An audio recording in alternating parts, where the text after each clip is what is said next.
Here we are again looking at another of the search options available for iOS. In this particular case, we're going to look at the search engine Phlo.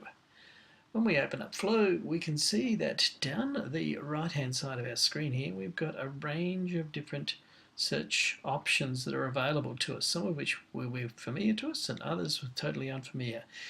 If we wish to, we can actually click on the filter here and filter through them, and so if we just want the Google options, we just start typing in the G and it'll sort out those sorts of things. Or if we want R options, which is Reddit, we can do so and so and so. So that isolates the search options. If we want to search for a term in particular, we click in the search bar up the top up here. So let's go to the topic du jour and let's have a look at pedagogy, and we have this standard options that come up with Google. If we click on the pedagogy option here, it will go through and it'll give us our standard search. Nothing terribly different there. We've got the very much standard Google search option that comes up in most web pages.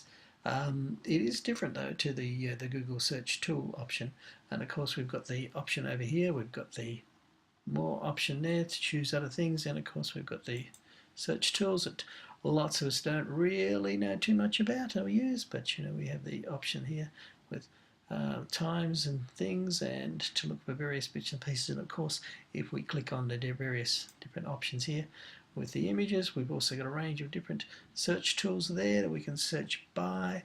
Most importantly, the option to do searches on usage rights and so on and so on and so on. But that's not particularly different to any of the other options that we would normally find on other things. So what makes Phlo a little bit different is if we click in the little icon in the top corner over here, you might have heard a swishing noise in the background there.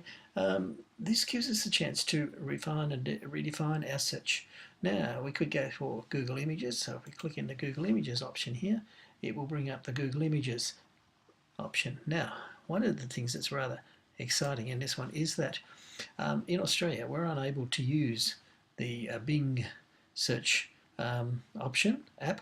It's only available in the States, but we can do it on using Phlo and Bing Web, because Bing, the Microsoft search option, does actually bring in a range of different things because they use a slightly different algorithm to the standard Google stuff. So that's quite useful to have a look at. Let's go back over here though.